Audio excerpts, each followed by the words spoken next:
Alhamdulillahi wahdahu, wassalatu wassalamu ala man la nabija ba'dahu. Fala i slavu mu pripađa na vosvišenju Allah Đelešanuhu. Neka salavat i selam na posljednju od Allahov pejgamber i milenik Muhammed, alaihi salatu wassalam, na njegova česna familija, primernite ashabi i site onije koji go sledat njegovo to upatstvo do sudnjoj den. Po povod 8. mart, den na ženата, odlučivме ова предавање да го посветиме токму на прашањето на жената во ислам. Од историска перспектива гледано, жената на запад до 19 век немала никакви основни и споредни права.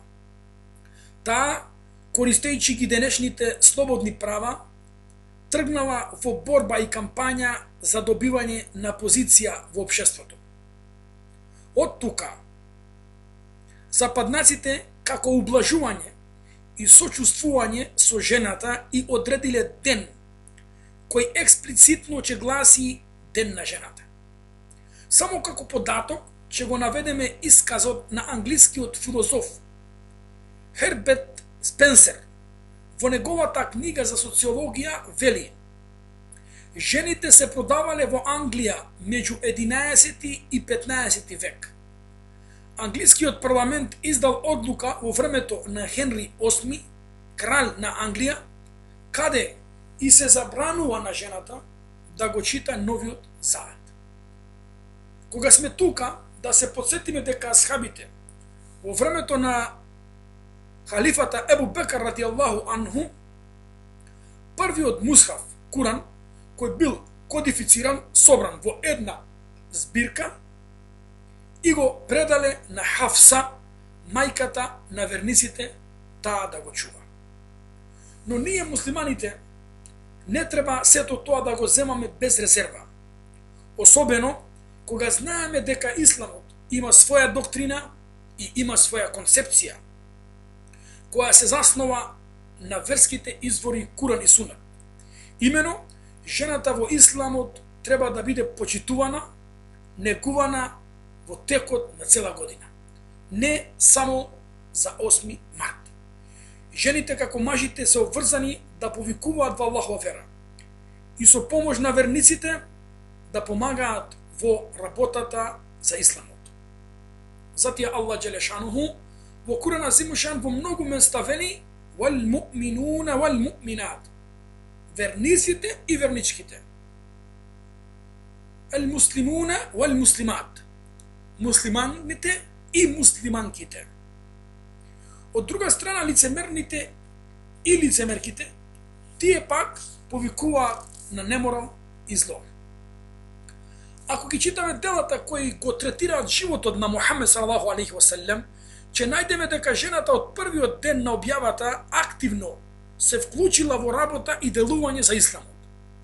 Прв глас за поддршка не бил глас на маж, туку глас на жена, гласот на Азрети Хатиджа радијаллаху анха, која беше прв муслиман, додека прва крв која пролиена во борба на Аллаховиот пат, прв шехид воопшто во исламот беше жена по име Сумеја, Умму Јасир, мајка на Јасир. Есма бинт Умейс радијаллаху анха направила хиджра во Абисинија со својот маж Џафер ибн Еби Талиб. И таму останала се до 7-та година по хиджра кога се вратиле во Медина. Жените му дане заклетва на акаба на Аллаховиот пејгамбер салалаху алейхи ва салем дека ќе веруваат во Аллах и дека него како пратеник ќе го помагаат. После хиджра, жените биле во воени редови на муслиманската војска и се бореле заедно со Мухамеда салалаху алейхи ва салем во многу битки. Имам Бухари, најпознатиот собирач на хадиси, на автентични и веродостојни хадиси, наведува едно поглавје во својата збирка, кое поглавје носи наслов "Поглавје за учество на жените во борба". Дури некои курански суриња носат име на жена, како сурето Мерјем. Причина за едно друго суре била жена, суре Муџаделе, каде Аллах Джелешану вели: Аллах ги слушна зборовите на она која со тебе расправаше за мажот свој и кај Аллах се жалеше, а Аллах го слуша вашиот меѓусебен разговор. Пегамберот салаллаху алейхи ва селем посебно истакнал дека жената не треба да биде спречена во незината желба да присуствува во џематско извршување на намаз и други активности кои во тогашно време се изведувале во џамија. Па рекол пегамбер салаллаху алейхи ва селем: "Ла темнеу има Аллах месаџид Аллах." Не бранете ги Аллаховите слугинки да одат во Аллахова џамија. Жената работи се исто како и мажот и таа рамноправна на запад. Куранот исто така жената не ја смета како битие која е создадена со помалку вредност.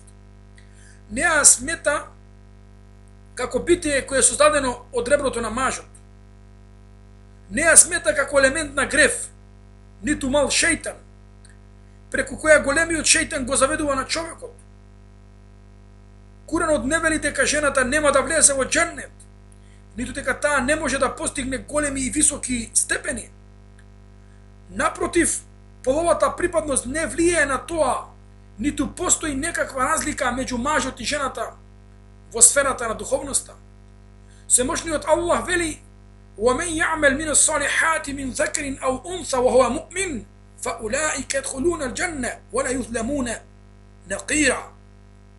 А оној кој прави добро, бил машко или жена, а е верник, ќе влезе во џеннет.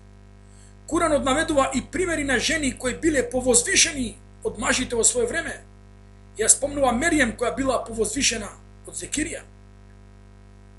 Исламот зборува за жената како мајка, како домачинка, сопруга и посветува посебно внимание и бара од неа да се активира во процесот на образование. Пегамбер саллаллаху алейхи ва селем нагласил дека талебул илми фарида на кулли муслима муслиме. Барање на наука е првостепена обврска на муслиманот и муслиманката. Исламот не забранил на жената излегување од куќа заради работа ако тоа е во склад со шеријатски прописи. Повторуваме уште еднаш. Жената која се придржува за исламските начела слободно може да биде вработена и да посетува факултет. Имам Ебу Ханифе дозволил жената да биде судија, освен во кривично право, и дозволил да може да се омажи за достоен маж самостојно, без одобрение на старател. Исто така жената е одговорна за себе си, за своето однесување, за своите обврски, ибадет, куќа, заедница. Незината одговорност не е ниту помалку, ниту поголема од мажот. Драги браќа, и нашиот пегамбер Мухамед салаллаху алейхи ва селем, кога беше на прошталниот хаџ, кога одржа проштална худба, тука ни остави еден голем возвишен еманет. Па рече: "Фестаусу бин нисаи хајра." Рече: ви препорачувам добро да се однесувате кон жените. Ова порака на пегамбер алейхи салату васелам е како подсетување на муслиманите да го подобрат својот однос кон жената, бидејќи не смеат да се угледаат на евреите кои жената ја третираат како понижено битие и кога таа е во месечен циклус не јадат заедно со неа ниту пијат. Исто така и христијаните кои во својата вера, во нивните верски извори тврдат дека жената е нечисто створение кое не му доликува да го допре Светото писмо. Сличен став кон жената имале и арапите во предисламскиот период, каде женските деца биле живи и закопувани, жените биле спречени од наследство, биле принудувани на брак со непожелен маж. Во исто време еден маж држал и по 10 жени и се разведувал и до 100 пати. По смртта на мажот била затворена во темна просторија, не смеела да допре вода и да излегува надвор цела една година.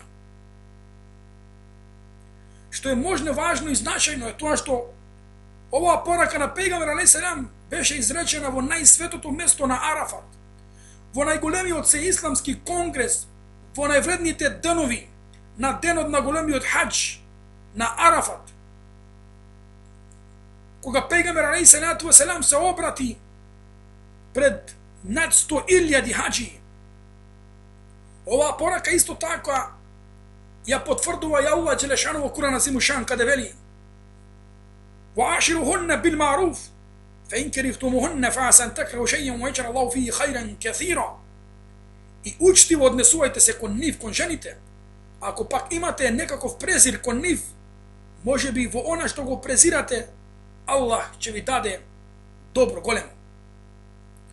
Овие жени се аманет во наши раце. За нив ќе бидеме одговорни на судниот ден.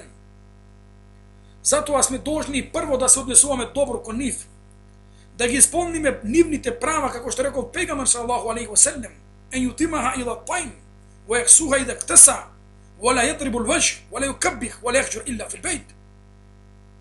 Да ја нахранува од она што се храни, да ја облекува од она што се облекува, да не ја удира по лице, да не ја навредува и да не ја напушта освен дома. Друга должност е должен муслиманот кон жената да ја научи со исламско знаење. Знаење кое ќе биде доволно да ги извршува исламските прописи. Па вели Аллах џелешану: "Ва'мур ахлака бис-салаа вастабир алейха." И нареди на својата фамилија намаз и издржи во тоа. Посебно треба да посветиме грижа на нејзината природа, односно чување на нештата кои ја расипуваат нејзината душа.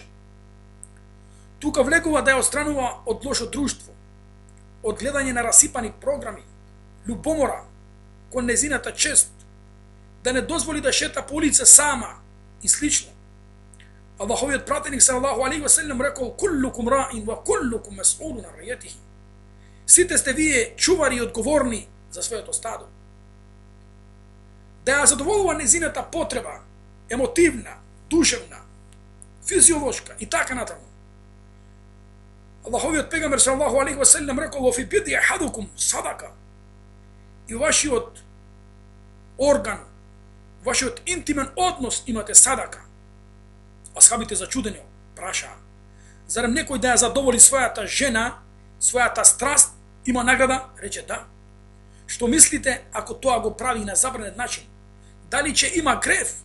Исто така и ако ја задоволи страста на халал начин, ќе има награда. Да ја поднесува трпеливо, да се соочува со неа, бидејќи животот носи своји радости, но и своји искушенија, кавги и расправи. Па затоа мора да има разбирање за нејзината природа и да ја поднесува. Треба да има предвид дека пегамбер саллаллаху алейхи ва селлем рече: "Хајрукум хајрукум ли ахлихи, ва на хајрукум ли ахли." Најдобар од вас е оној кој најдобро се однесува кон својата фамилија, а јас најдобро се однесувам кон своето семејство. Се пренесува дека Давуд алейхи селам направил дова на Аллах џелешану: "О Аллаху, те молам да ми подариш 4 работи: јазик кој ќе те спомнува, срце кое ќе ти биде покорно кон тебе, тело кое ќе биде трпеливо и жена која ќе ми помага во дуњалучки и ахиретски работи. И сочувај ме од жена која ќе остане пред старост." Затоа е дуња мета, рекол пегамбер алейхи салату веселам: "Е дуња мета, ва хајру метаиха ал мар'ату салиха."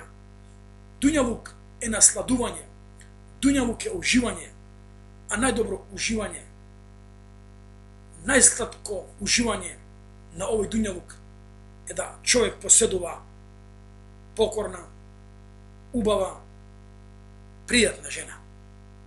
И тоа е еден аспект од среќата на човекот. Како што рекол пегамбер саллаллаху алейхи ва селлем: "Мин саадатил мар'i", од среќата на човекот е да поседува пространа куќа, да има добар комшија, да има добра жена и да има добро превозно средство. Затоа овие пораки на пегамбер саллаллаху алейхи ва селлем не смееме да ги запоставиме. Мораме да нагласиме дека исламот посебно ја почестил жената и треба да имаме почит кон нашата сопруга, кон нашата мајка, кон нашата сестра, кон нашата черка, да ги воспитуваме, да ги чуваме како скапоцен бисер, да ги поучуваме во дини Ислам.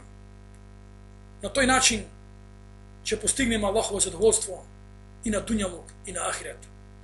Затоа, драги браќа, Запад намерно и свесно ги измисли овие празници, 8 март, ден на жена, бидејќи жената беше понижувана и газена.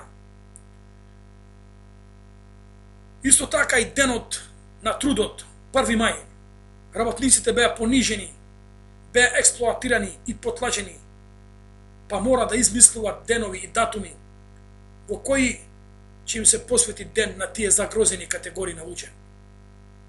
Ние, благодарение на оваа светла вера, благодарение на куранските ајети и на хадисите на пегамбер саллаллаху алейхи ве селем и на светлата исламска историја,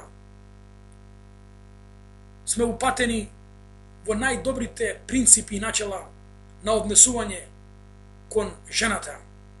Затоа да ги чуваме и негуваме, да ги почитуваме во текот на цела година, да не ја следиме западната цивилизација, која наскоро и се очекува пропаст, како што тоа самите го изјавуваат. Го молам Аллах Джелешануху да ја возвиши жената муслиманка, да ја врати незината улога во животот, во ширење на овој дин Ислам. Да Аллах Джелешануху и нас ни смилува, не воведе во џеннетул фирдаус. وصلى الله سيدنا محمد وعلى آله وصحبه أجمعين والسلام عليكم ورحمة الله وبركاته.